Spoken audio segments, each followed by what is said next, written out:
The Variety Artist, episode 10. This one's all about how to be your own booking agent, getting great gigs and booking better tours. I'm sitting down right now and I'm eating a chocolate cake. You see, every time I reach another goal, I treat myself to something cool, whether it be a nice dinner, a round of mini golf. And now I'm sitting down to edit and put together my 10th episode. It's my second goal. I went and bought myself a chocolate cake. And I had happy 10th episode written on the top in my favorite icing. And I'm eating it, and it's good. You see, right now, I'm being listened to in 14 different countries, 33 different states in the U.S., and I have you to thank. As a special thanks, I'm putting together a free copywriting checklist. Have you ever looked at a blank page or sales letter or postcard and said, where do I start? Well, this checklist will get you going. You could be one of the first to get it. Just go to my website at thevarietyartist.com and sign up to be one of the first to be notified. I'm working hard on it now. It'll be done soon. If you haven't already, make sure to subscribe to this podcast on your phone or mobile device and tell a friend. It really helps me a lot. Today's podcast is brought to you by Audible.com. They're offering you, the Variety Artist, a free audiobook download and 30-day free trial at thevarietyartist.com/book. Over 180,000 titles to choose from for your iPhone, Android, Kindle, or MP3 player. Just go to thevarietyartist.com/book right after this podcast and get your free audiobook. Now let's start the show. Welcome to The Variety Artist, providing aspiring artists and entertainers with in-depth discussions from top performers from all over the world. So get ready to book some gigs, make some money, and have some fun with your host, John Abrams. Our guest today is a former agent and manager, now author and music business and performing arts career coach. She's the author of Amazon's #1 music business book, How to Be Your Own Booking Agent, the Musicians and Performing Artists Guide to Successful Touring. Her 7-module online course, Booking and Touring Success Strategies and Secrets, has helped hundreds of performing artists get great gigs and book better tours. She's presented live seminars internationally at industry conferences and arts councils in the U.S. and Canada. Her free action-oriented weekly audio messages, Biz Booster Hot Tips, offer step-by-step strategies and techniques to help performing artists reach their career goals. Variety Artists, I am proud and privileged to have with me today, Jeri Goldstein. Hi, John. How are you? I'm great. How are you doing, Jeri? I'm great. Already up and exercised and walked the dog and ready to talk with you. And I'm 3 hours ahead of you, and you're back at 7 o'clock. That's right. It's 7 o'clock in the morning, and I have my coffee in front of me, and I have also walked my dog. All right, great. So we're set to go. Cool. Now, tell me about your life before being a career coach. Okay, well, I had been a booking agent for 20 years, working with acoustic artists and dance and children's artists, some jazz, some theater, so kind of the full gamut, booking international tours, booking national tours for them, managing them, doing publishing, so really running the full gamut of dealing with artist career development. Earlier than that, I had been doing concert promotion, running my college coffee house, and meeting a lot of these artists that later on I would actually end up working with because I thought that I could do a better job for them than whatever was going on for them at that moment. So you started this whole adventure in your college days? Oh, yeah. I saw this college coffee house that was being run really poorly, and I joined the committee and ended up taking over and renovating the coffee house. And when I opened up, I had lines going around the block around the student union, and ran the coffee house 5 nights a week with ice cream sundaes and what would then become, coffee lattes and all of those specialty coffee drinks. I was doing that before it became specialty coffee drinks. And would have the same artist 5 nights a week, and would then go on to finding a couple of those artists that I sort of booked for my coffee house, and I help them get gigs at a couple other colleges right nearby, Okay. essentially helping them have a tour.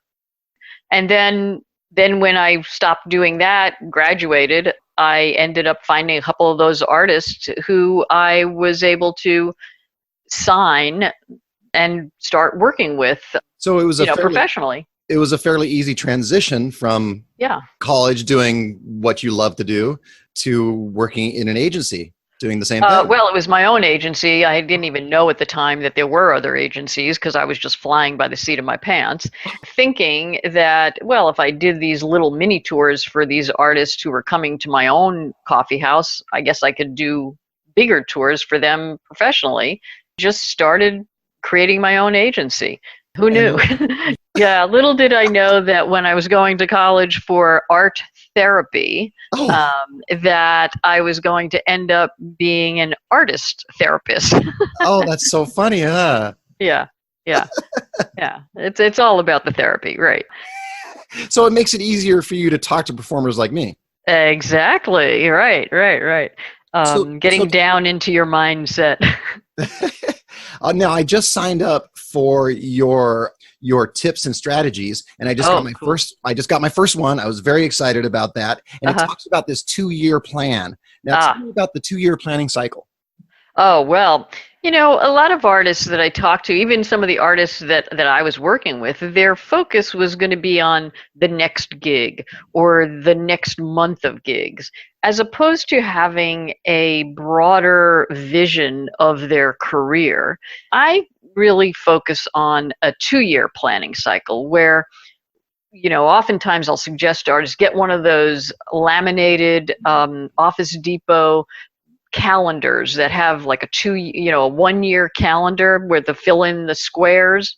Yeah. So that you can but get 2 of them. So you have 2 of them on the wall, and it's a very visual thing so that you can look up. You're talking on the phone to somebody who's calling about, a particular date, and you can. And I always suggest, so take the things that you know about your life already, whether it's already booked gigs, whether it's vacations, whether it's your cousin's wedding, whether it's a conference you want to go to, or a festival that you want to play, or a corporate gig that you see looming out there in February, and here it is only, it's like May the year before. And stick those potential things on your calendar in possibly multicolor magic markers so that, everything, a gig that's already booked is green and a gig that you want to book is blue, so that you can really have this visual reminder, consistent reminder of what you've got coming up. So as you look at that and somebody's calling you about next May, and here it is this May 2018, and somebody's calling you about May 2019, and you look up at your calendar and you see the end of April, you have this wedding you're going to, that's your cousin's wedding. Yes. And it's on the calendar already. So now you take this broad view of, well, okay, if this person wants me to be in, Oshkosh, Wisconsin, and the wedding is in Chicago, well, maybe I can put some things in between Oshkosh, Wisconsin, and Chicago and stay out there for 2 weeks. Great idea. If you're only thinking about what do I have coming up next week, or what do I have coming up next month, you don't have that long-term vision of where you could be or what kind of tours you can actually be formulating far in advance. And so this 2-year planning cycle allows you to say, oh, there's this conference I want to go to.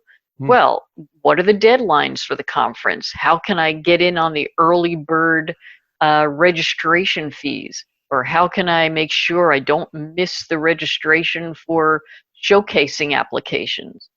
And you have that on your calendar and you see it and you put the deadlines on there. So now you're ahead of the game. And you're looking forward. Your career has some momentum. You can say, oh, the conference is in Texas. Well, what can get me from Los Angeles to Texas and back?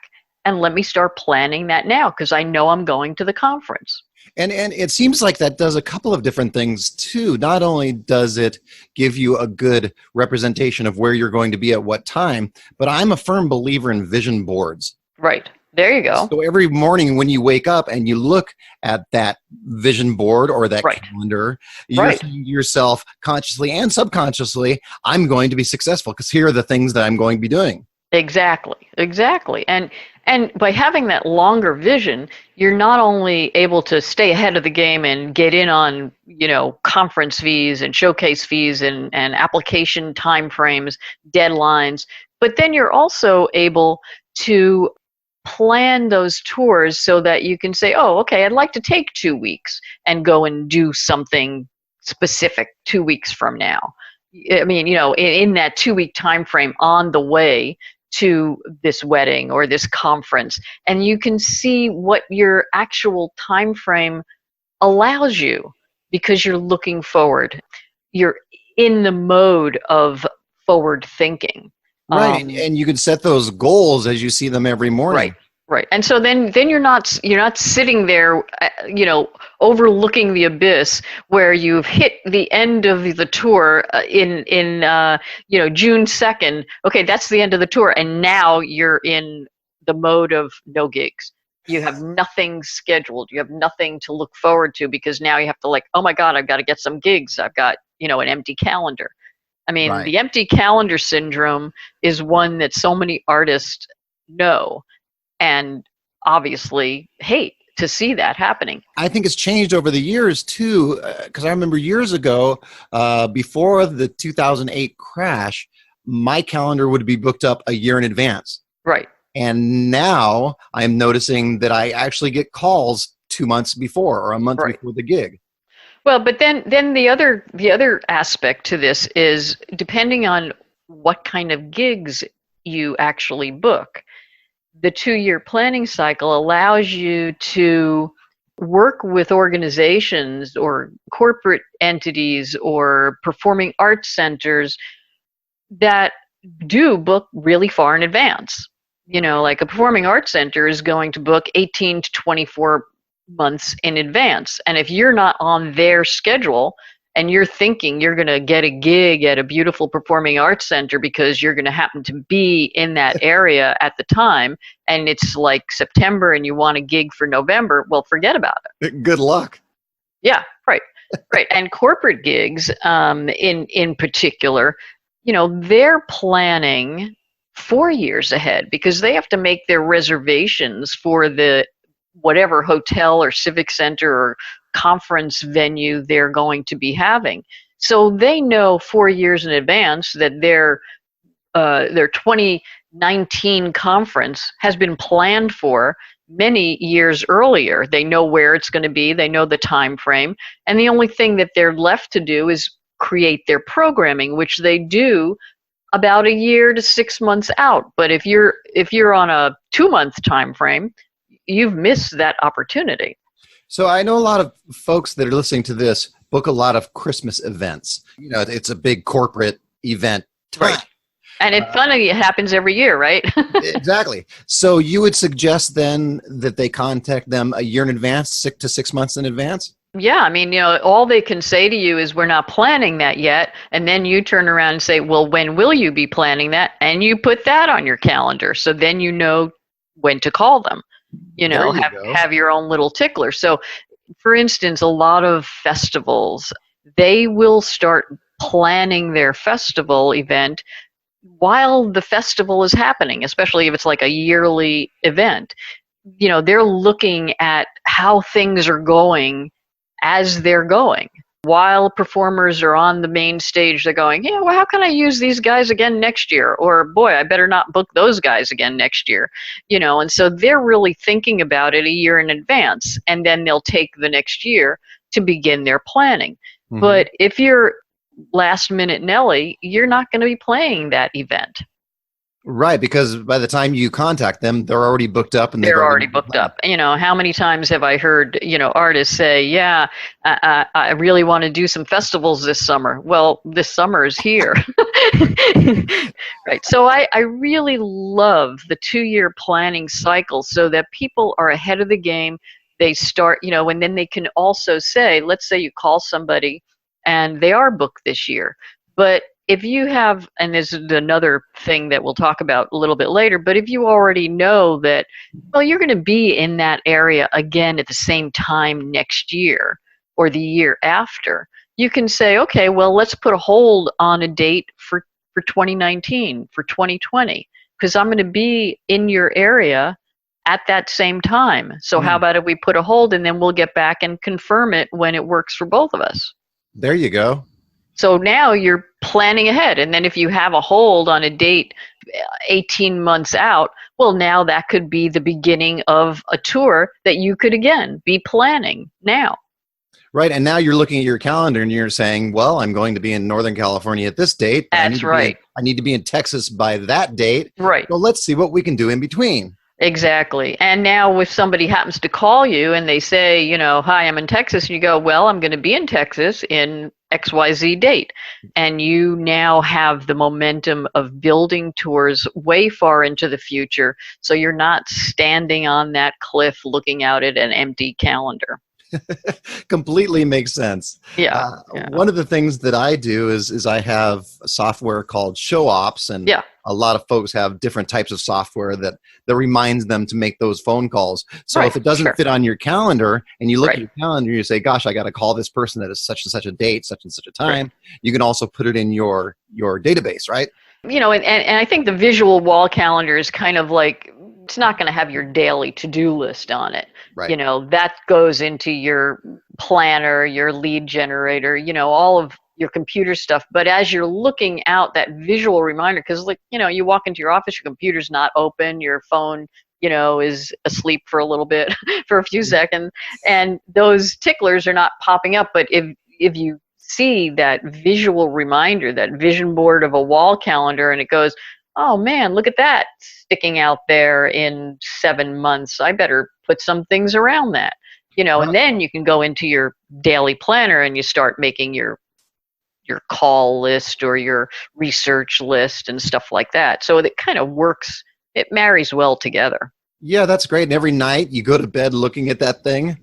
And you start to think about it and, like ruminate over the whole thing of, wait, tomorrow morning, boy, maybe I can really start working on that tour. And it keeps the momentum going. I love that idea. I'm going to implement that today. Great. Creating touring preferences. Tell me about that. How do you create touring preferences? Let's take you for an example. Okay, so what kind of gigs do you like to do? I do mainly school assemblies, and this year my kids just got old enough where I'm not doing all local shows. Okay. So now you're touring. One of the things that I did is I transitioned from doing weekend gigs to doing weekday gigs about 15 years ago. Right. So now they're old enough to take care of themselves. So this year I'm planning, right now, I'm glad I'm talking to you, because right now I'm planning my Northern California tour. Okay, so now let's look at your life. So when you think about your life, in the past, your kids were younger, so that immediately said to you, well, okay, I'm not going to be touring helter-skelter all over the country and be away for longer than, say, a weekend, right? Right. So that's a touring preference. That's a thing that delineates your needs as a person, as with a family, as opposed to a 20-year-old artist who doesn't have any responsibilities, who could be out on the road for 6 months at a time, or 2 weeks or 4 months, whatever. That's their touring preference. So you have looked at your life and said, here's how I need to live my life. Now, how am I going to design my touring timeframes to fit with my life? Am I going to be working at 11 o'clock at night in a nightclub and coming home at 2, 3 in the morning and having to get the kids up at 7 o'clock? No, that's not going to work for you. So your touring preferences incorporate, how do you like to live? So do you like to be out on tour for Thursday, Friday, Saturday and be home by Sunday dinner? Do you like to be in a soft seat theater and play a show at 7 or 8 o'clock and be home by 10? Do you like to be in a noisy, smoky bar and play your show at 11 p.m. and be home at 2 or 3 in the morning? That reminds me of a lot of different things that are going through my head right now. I just interviewed Danny Taylor, who does a Yep. lot of Broadway, and he does Right. national tours. Right. And he's a young man. He's married. He has no kids. Right. So for him, being out on the road for a year is Right. completely fine. Right. For me, that's not fine. Right. I have a number of other magician friends that do a lot of restaurants. Right. So they're gone 4 or 5 nights a week doing restaurants, which is perfect for them because they don't have kids and they Right. don't need to be home to help them with Right. their homework. Exactly. So for them, it's perfect. Right. So that's the touring preferences part of, designing how you like to tour with how you like to live.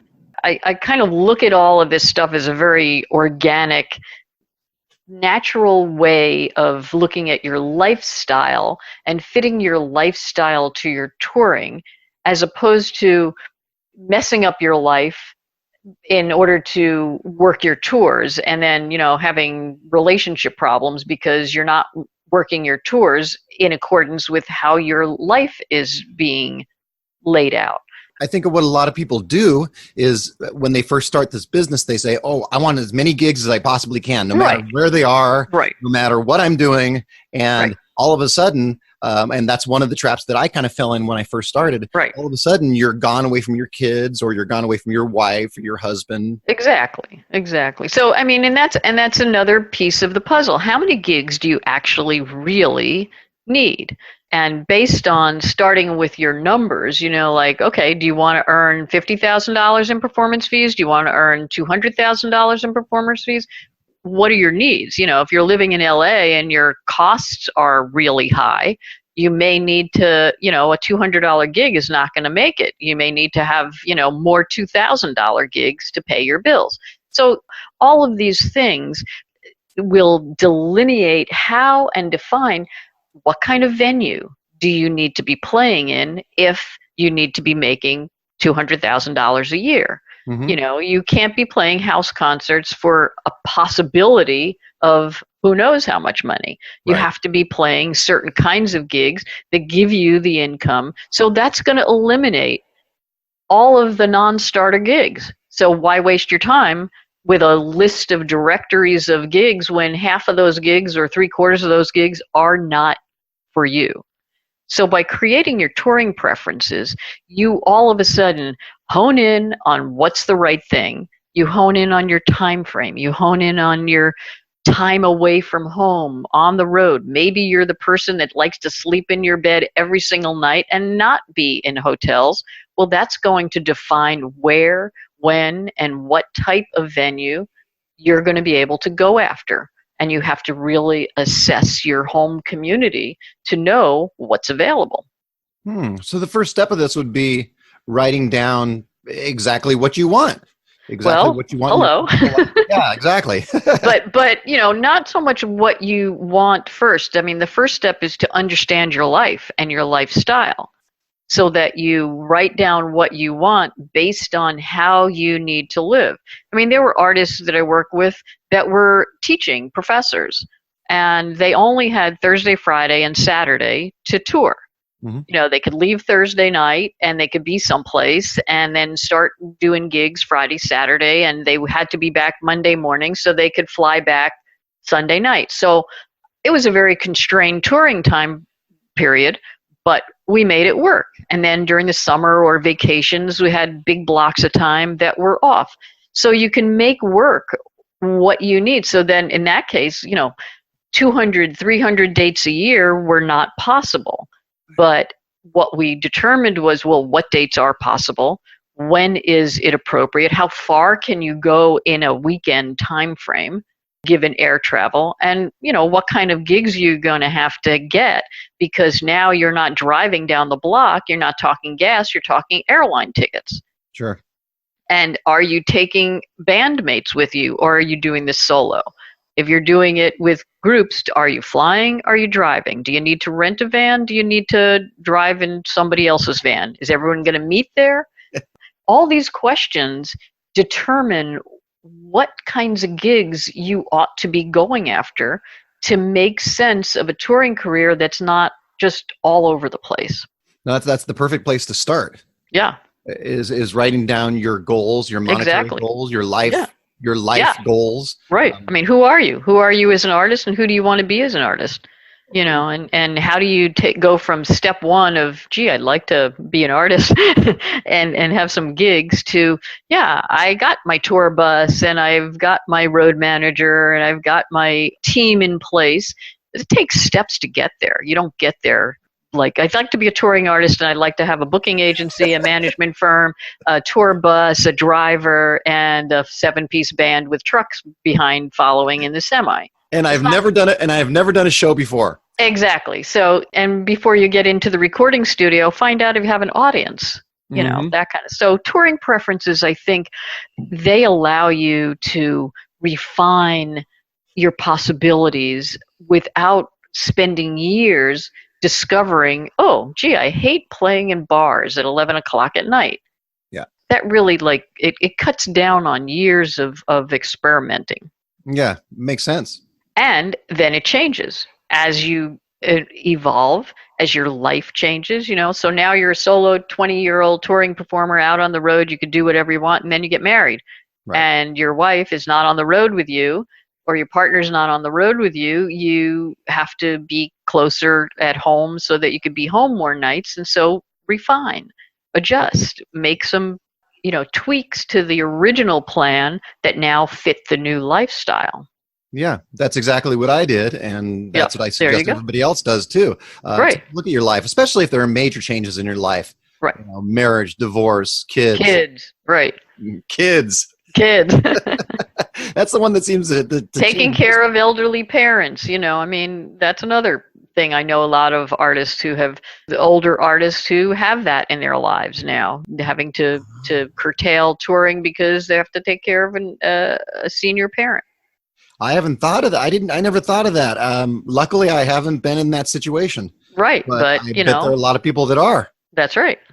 So, all those kinds of things really make to formulate a plan of action that is commensurate with your life, as opposed to trying to crazy up your life to fit this dream that's either unrealistic or you're not there yet. Makes complete sense to me. Yeah, and the other touring preference thing I want to throw in there is also how you tour might dictate where you go. So, when I used to work with artists who were traveling in an RV, going to the Northeast in the winter was not necessarily the best plan, right? Because you have an RV, pipes freeze in an RV. So, planning your tour routing for your mode of travel and for where you're going to have the least amount of cancellations, like touring in the winter in the Northeast,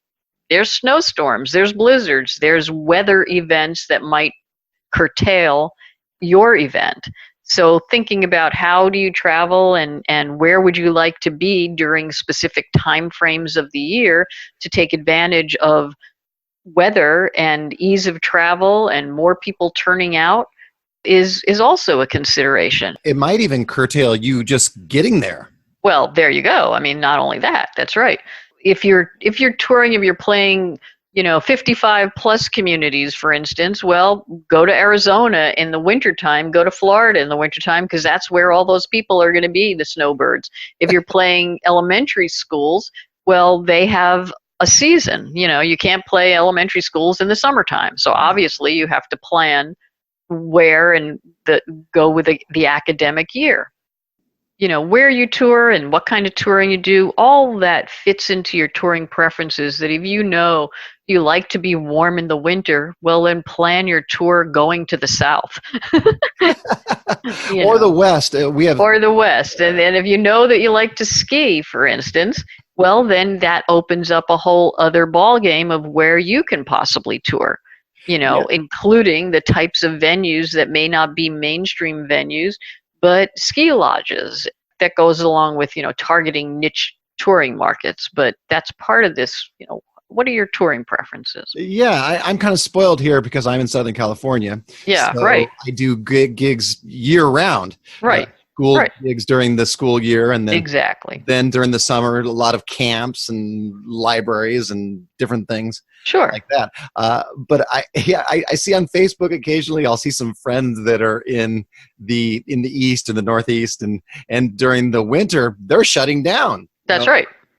Right. And so when you think about that, if that's where you live, then during the wintertime might be a perfect time for planning recording projects or creating new show projects if that's a shutdown. Or there are schools elsewhere. So pack up and go on tour, in the southern part of the country and do schools down in those areas, or libraries, or other venues that do exist and are running perfectly normally without weather events down in other parts of the country. Sure, I really like your idea. Well, there are two different ideas there.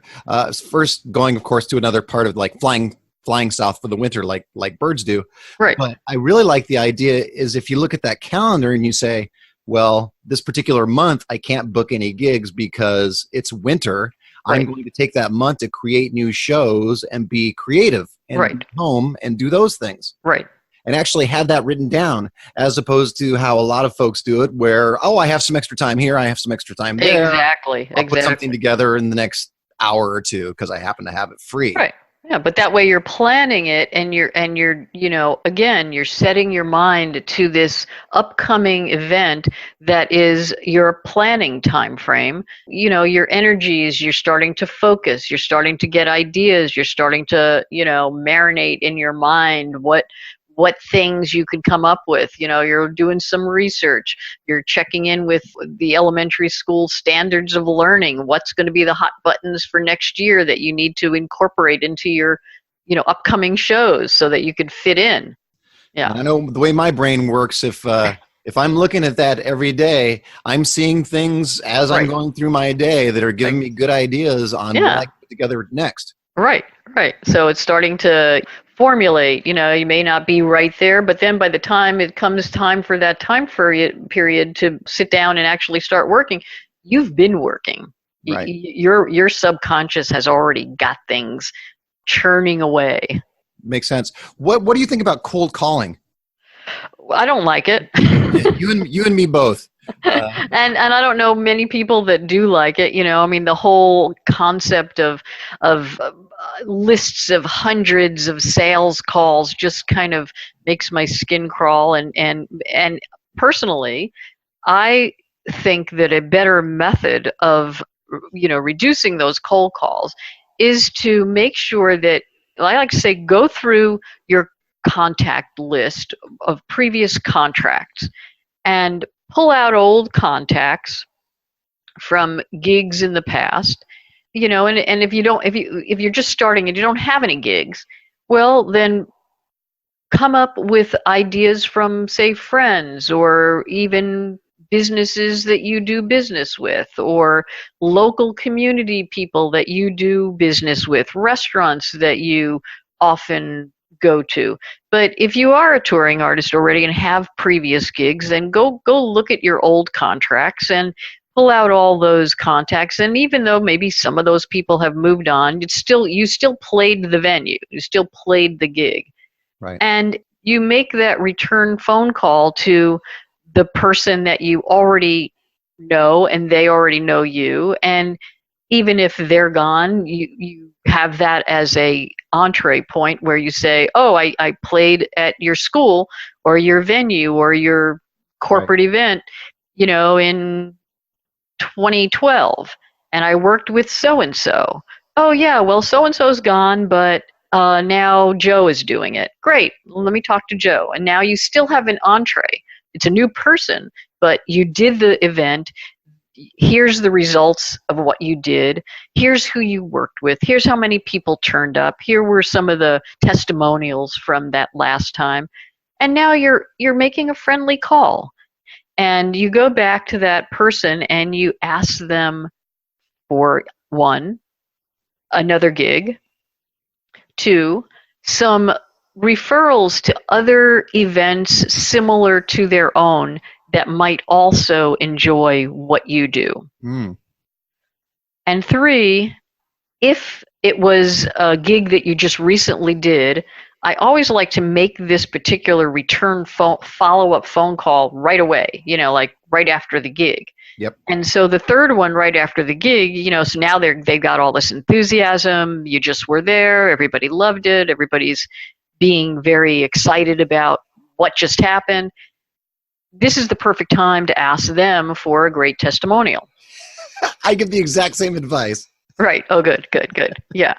So, but the referral thing is like when you're talking to them, who else do they know that would appreciate what you do? And now you're turning around and you're calling Joe because John sent you, right? Right. And so your initial thing is not, hi, I'm John Abrams and I do this and this. Your initial phone call is like, oh, hi, Joe. Listen, I was just talking to John over at such and such where I just did this great gig, and he suggested I call you because he knows that you do the same thing, and he thought that your audience would appreciate what we did for them over there. Well, that's the perfect strategy, and it works. In fact, that's one of the reasons you're doing this podcast. And I appreciate you doing it because I was talking to Carmen Tellez, who I interviewed with episode 9, right, who has your book. And beautiful. So I asked her if she knows anybody that might be good for this podcast. She gave me a number of names. And then a couple of days later, she emailed me and said, oh, I have this book in front of me. It's from a Jeri Goldstein. And this book has really helped me a lot. I sent it to some friends. Why don't you contact her? So there you go. And here we are. Contact was exactly what you're saying. Carmen Tellez referred me. Right. Here's what she did. I'd love to have you on my podcast. So it was the exact thing that you're talking about. Right. And just picture that every single person you do a gig with, you ask them for between 1 and 3 possible referrals. There's your database. You don't have to have a directory of cold calls to be making. Now you're completely making these friendly calls where people are answering the phone because they know the guy that sent you and they're happy to do that person a favor. They're at least going to listen to you. And since you came with this wonderful referral and expletive, enthusiastic recommendation, they're going to be even more inclined to have a good listen as opposed to you trying to sell them something, right? Yeah, nowadays it seems like people are even more trusting of friends that have had you before, have seen you before. Exactly. There's so many websites and so many ads and things people look at every single day. They're looking for some way to get through that clutter. Well, I mean, that old adage, it's not what you know, it's who you know. And when you think about if people are in the industry, you could be trying to get somewhere quick by doing thousands of phone calls. And all it really takes is John sent me, he said, I have good songs. Please record one of my songs. Oh, okay. Or, this guy just did a gig for me. It was fabulous. Give it a listen. Give it a try. Oh, okay. It's a total different mindset. And for the person making the thousands of phone calls that are feeling frustrated because they're getting blocked multiple times, they're getting lots of no's, they spent the whole morning going down their list of 100 phone calls, they have nothing to show for it because it's like all people that don't even know you. Oh yeah. Nowadays, a lot of the big companies, they're having computers make the initial phone call. And then once you pick up the phone, then a real person comes on. So you're also competing with that. I was just thinking about this yesterday. I had 4 phone calls from the same place, all computerized phone calls. Yeah, right. Blocking, and they were all from different numbers, but it was all the exact same company. Right. Yeah, so I mean, you don't want to be a robocall. You want that personal thing going on. And that way, when people say, oh, I sent out 1,500 mailing or a 5,000 piece mailing, well, can you follow up on 5,000 pieces? Why even bother, right? I mean, unless you have a relationship, like say, I know lots of children's artists that do send out their mailing in the end of the summer to all the schools and the PTAs. Well, all those people, they already know them. So they're going to have a lot more response rate.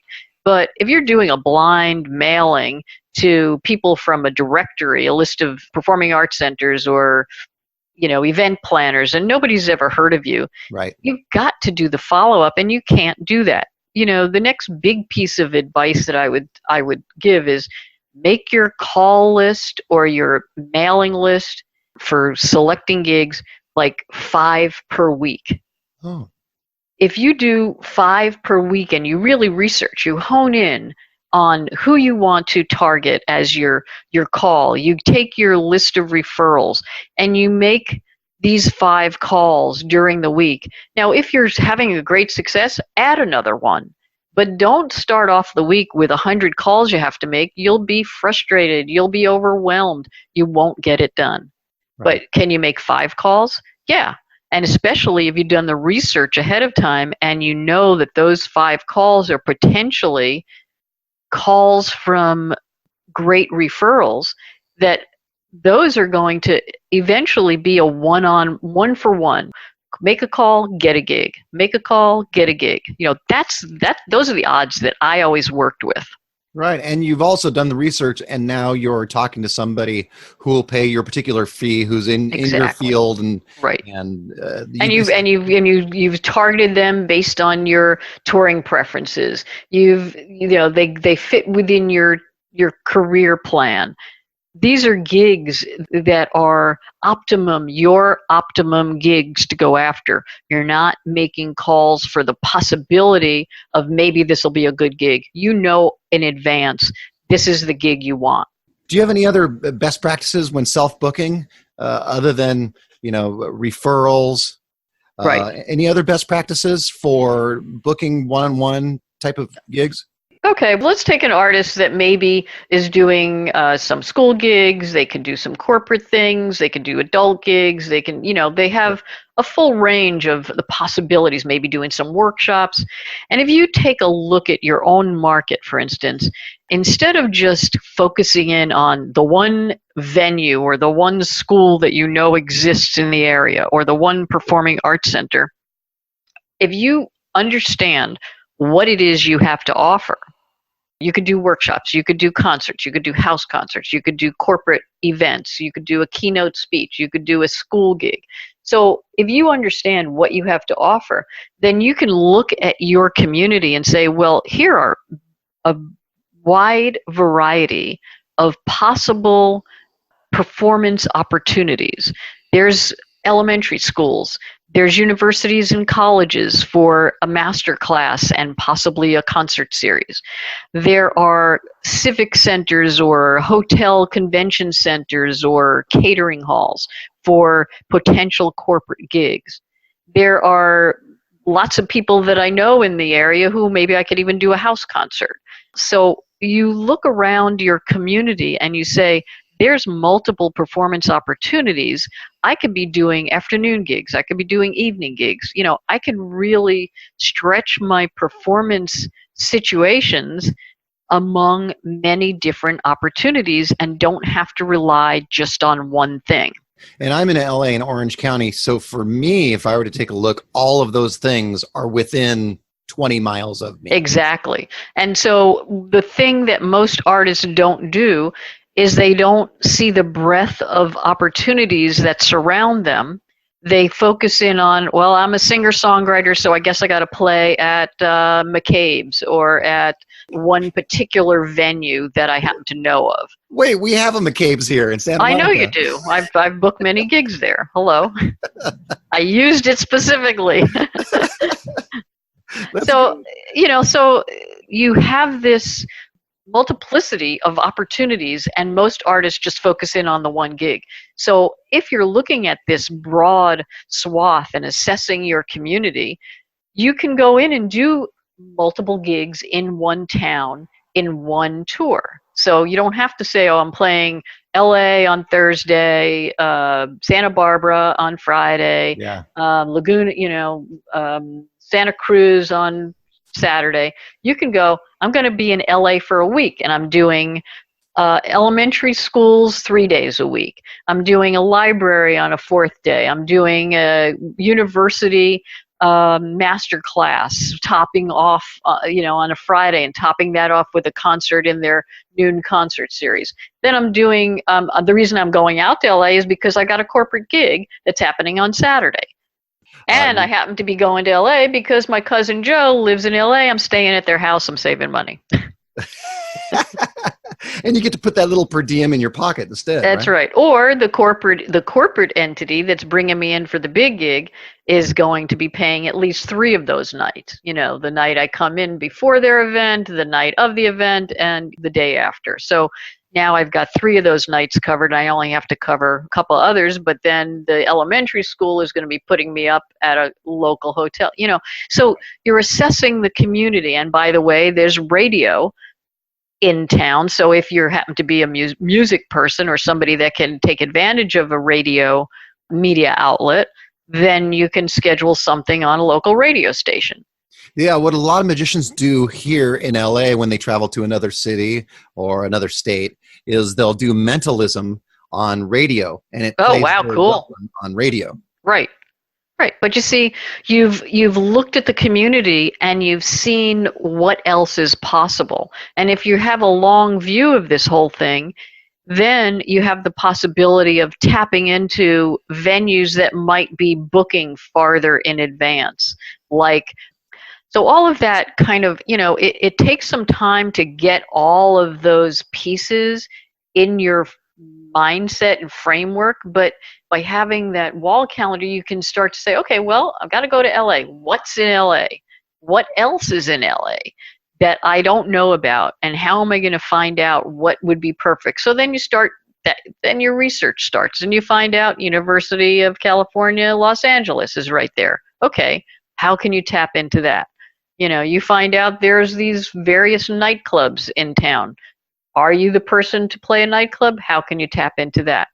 There's performing arts centers around there and in Orange County and in Laguna Beach. And, how can you tap into that? How can you make that LA trip be a week-long working vacation, where maybe on either side you have a couple of days and the family joins you, something like that. Yeah, so the overall lesson is instead of letting your career take you wherever it takes you, take control of your own career. Exactly. And take a look at exactly where you want to be, when, and arrange it and plan it yourself. And even if you are working with an agent or a manager, by infusing this way of thinking into their planning for you, then they're able to, maybe they'll book the main gig, but you define for them, don't just book me in LA and San Francisco like on the next night. Mm-hmm. Leave some room, leave some breath around each gig so I can then step in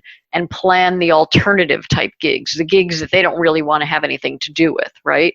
Right. The gigs that you can then step in, the elementary schools, they're not going to be booking elementary schools and other kinds of niche oriented type of gigs that they don't really want to have anything to do with.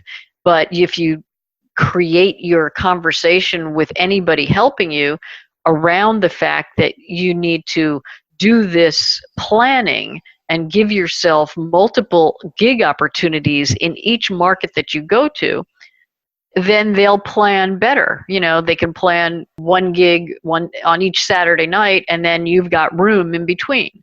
Or if you know that you just want to do a quick run out for the weekend and you want to hit LA, San Francisco, and Seattle all in one fell swoop, well, at least you know what you can do there, and then you just do some research around each of those towns for future gigs to return there and have a longer stay in those towns. Right. And if you're very clear with your agent, now the agent has the artillery to right. book you for the right gigs at the right time. And that makes a whole lot of sense, right? So what took you from having all this knowledge and doing your agent and manager business to writing books and putting together programs for it? Well, after 20 years of doing booking and working in management and publishing and working with, very small group of artists that I both managed and agented for, I thought, well, I think I want to do something else and I want to put me back in my life. Actually, it was like one night of reading Michael Gerber's book, The E-Myth, The Entrepreneurial Myth, where that he offered up in one sitting. I just like devoured it. The idea of the worker, the manager, and the entrepreneur. Mm-hmm. And where did I fit into those places? I thought, I could change my agency and do things differently. I could, just do something else and go work for an agency, or I could just do something else completely. Yep. And I kind of opted for doing something else completely, and I didn't know what that was going to be. It took a couple of months of winding down everybody's tours, booking spring, summer, fall tours for all the artists and finding them other agents and managers to work with. And then at one point, I think I hit upon this idea of, I read some book and it had lots of ideas for advertising, for direct sales advertising, and for coming up with how do you use the information and write a book about it. Oh. And in one sitting, I wrote 2 full-page ads for this book that I thought I might write about booking. And I placed the 2 full-page ads in trade magazines that were going to come out in September. This was May. And I said, well, if I get orders for this book, then I'll sit down and write the book. Okay. And, basically it's called testing the market, although I didn't know that Yep. at the time. And so all during the summer, I was doing these interviews with artists on, how do they do their booking? And I was interviewing my agent friends. I was interviewing presenters that I had worked with over the course of my career, and, how do they decide on who they're going to book, and just getting really great snippets of information that eventually was going to go on the side panels of my soon-to-be written book. Yes. And then in September, when the ads came out, I started getting orders. Oh, and that book is How to Be Your Own Booking Agent, the Musician and Performing Artist Guide to Successful Touring? Correct. The original book actually had a slightly different title. It was How to Be Your Own Booking Agent and Save Thousands of Dollars, which I tested that title with a lot of artists at the time, but then later, removed that and came up with the current title. So it's now in its 4th edition. I just did an update this spring and summer. It has sold many, many, many thousands of copies of books around the world to artists all over. And I run into people all the time. They go, "Oh my God, I have your book." Yeah, Carmen Tellez, number 1. There you go. And then people that have actually used my book to book their tours, and it's made a difference in lots of people's lives. So then from that, I also started doing coaching, started doing workshops, started getting invited by arts councils around the country to come and do workshops. And I love it. And now I've taken a bunch of what I had done and put it into my online course, Booking and Touring Success Strategies and Secrets, and just had my fall session with about 14 artists that signed up, and we just finished our last video chat right here on Zoom. I loved it. Oh, is that's a live online Well, course? it's a recorded course that has been done. I did it live, and now it's all recorded audio downloads, PDF downloads for action guides and transcripts and bonus modules. So because I really felt like, well, if artists can download it, they can listen while they're driving. I didn't want them watching something while they're driving. So that was my idea with this podcast, is that people can listen to it while they're driving. While they're driving. They're touring artists. Hello.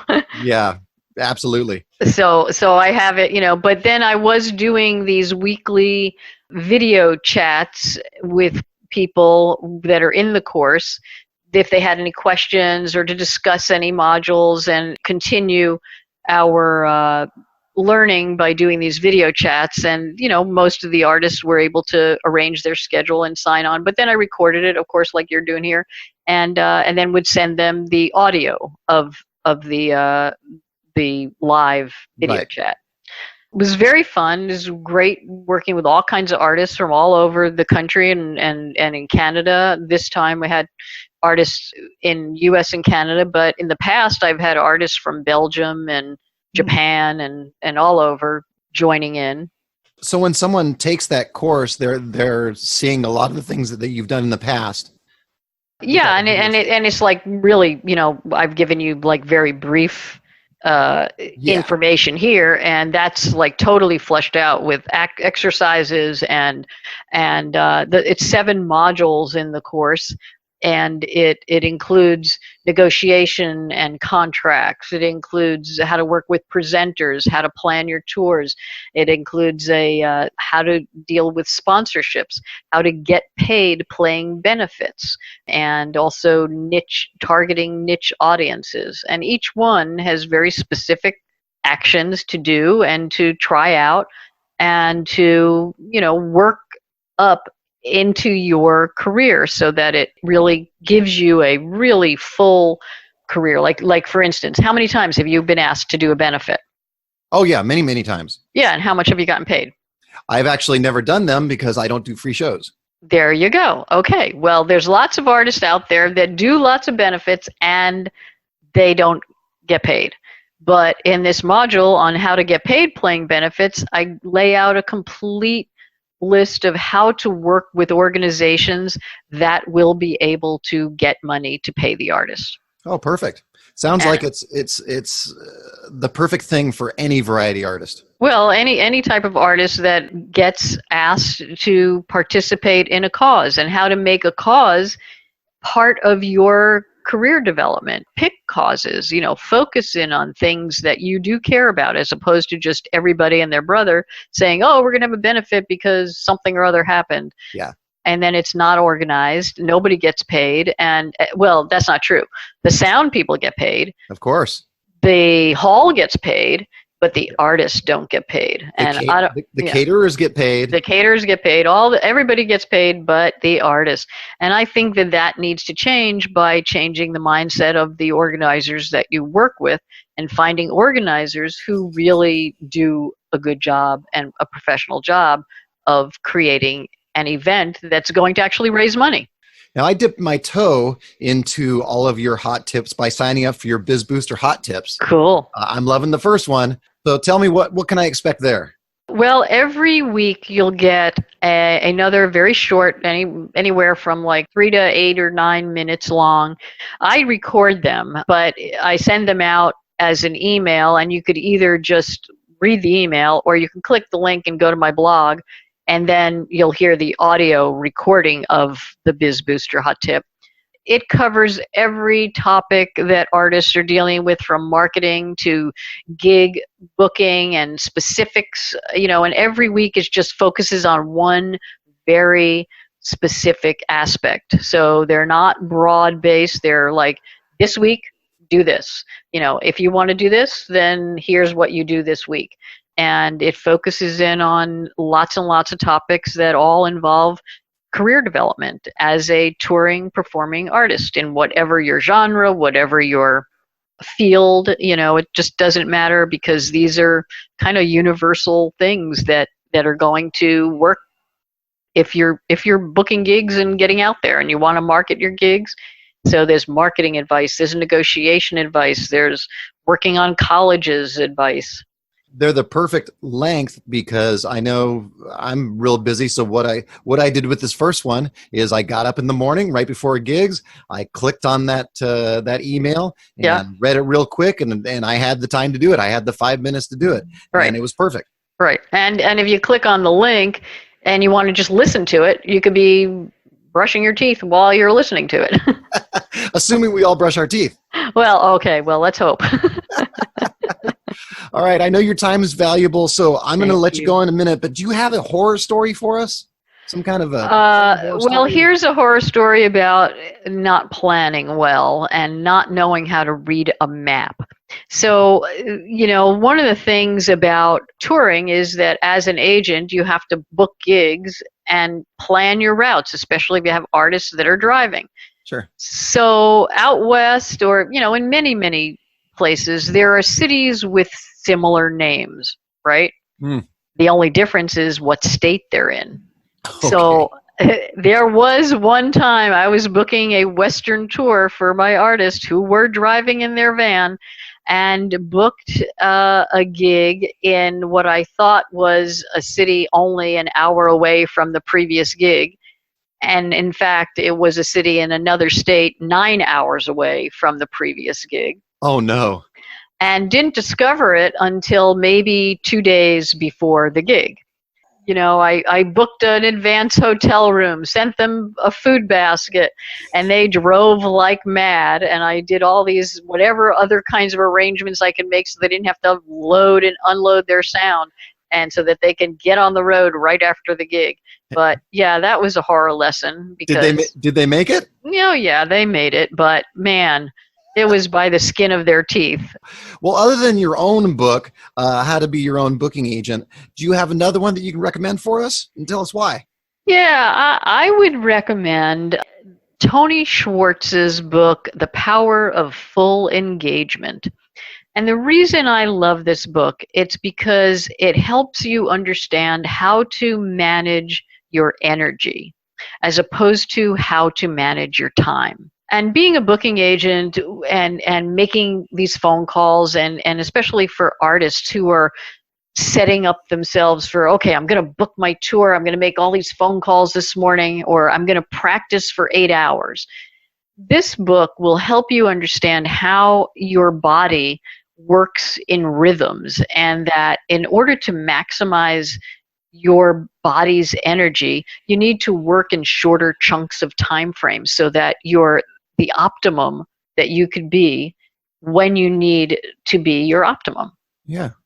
So like an hour and a half, 90 minutes cycle is usually the time frame that it takes for your energy to be right there, ready for you to pull out all the stops. And then, when you hit about an hour, your blood sugar's starting to wane a little bit, and you eventually, your butt is starting to be tired. Your body is telling you, I'm going to be antsy here. Yeah, that's nice. I'll go ahead and put that on my website so someone can just click on it and go right to Amazon and get it. Well, I am super aware of our time. I understand that you're very, very busy. Oh, no problem. I loved having you on. You have given us so great much value. I'm really glad you're here. Good. I totally enjoyed it. I'm really glad that you're doing this for artists, because any tidbits of inspiration that can make an artist's day more fruitful, more productive, I think it really takes away the isolation of artists doing their own thing and knowing that they have resources to turn to. Right. Something my friend David Scale said that was pretty interesting. He's a magician out of Orange County. He mentioned it's funny how we're performing artists and our job is to perform in front of hundreds or thousands of people and entertain them, be friendly and fun. And yet our job is very solo and we're very alone because we're driving to and from the gig. You're rehearsing, you're creating, you're making phone calls. We're doing all of that by ourselves. So unless you have a team or a part of bandmates or whatever, So, having a network of people who can serve as resources is really, really important. I want to leave your folks and you with like one thought to help get you going in the morning. And this is like something that I often say, to artists to think about, like before you have your first cup of coffee, before you get out of bed, if you just ask yourself the following question: what can I do today in the service of my art that can make a difference in someone's life tomorrow? How much more powerful would your day be in thinking about, where to get the optimum gigs? Who are you going to serve? How can you make a better choice of preferences for how you want to tour? How can you reach out to a community that maybe isn't served as well? Or what else can you do that's going to be influential and inspiring to people that you are actually standing up in front of. That's a great way to start your morning. Yeah. Yeah. And then the rest of your day is fulfilling that thought. Yeah. Yeah. As opposed to, oh, gotta get a gig. Well, that doesn't get us very far. No, I know. Yeah. Well, thank you, Jeri, so much for doing my podcast. Hey, John, I really appreciate you calling and emailing and putting this together so quickly. It was brilliant. Oh, well, you were the one that suggested putting this together so fast with the date. It's wonderful. Now, where can some of my variety artists get a hold of you or your website? Give me some contact info. Okay, cool. So I am at performingbiz.com, and there you will find my book, my online classes, some audio classes that you can actually just listen to, like how to, hot tips on how to work with agents and managers. That's just like free audio classes. Sign up for the Biz Boosters, and there's tons of articles that you could read about every topic that is pertinent to a performing arts career. Right. I read a number of your blogs. They're great. They're perfect. Yeah, and book recommendations. It's filled with resources. That's what I wanted, my whole thing to be about is resources. How to get people information that I know I didn't have when I was being a booking agent. Everything was kind of, okay, well, let's try this. Oh, hey, let's try that. Actually, when I was writing the book, I learned so much stuff that I wish I had while I was doing the booking. And now people can have that. That's right. I thought, well, if I didn't have it, somebody ought to be able to have it. So let's put it all together. And now you do. And now I do. Yeah. So where do they go? Performingbiz.com, basically. Yep. Yeah, exactly. And the book is, there's links to all those things. The How to Be Your Own Booking Agent book. I have another book, which was really a compilation of 100 of the Biz Booster Hot tips that I put together. It's called Tiny Guide to Huge Success, 100 Biz Booster Hot tips. Oh, I think I saw that on your website. Yeah, it's there. It's there. Well, great. Well, thanks again, Jeri, so much for doing my podcast. And thanks to all my variety artists. If you found this podcast valuable, tell a friend. That's how we can spread the word. And feel free to reach me at my email is john@thevarietyartist.com, or join my Facebook group at The Variety Artist, where you can ask me to ask our guests questions. And in fact, Jeri, you were the mystery guest that I talked about on my Facebook. Oh, cool. I love being a mystery guest. That's very exciting.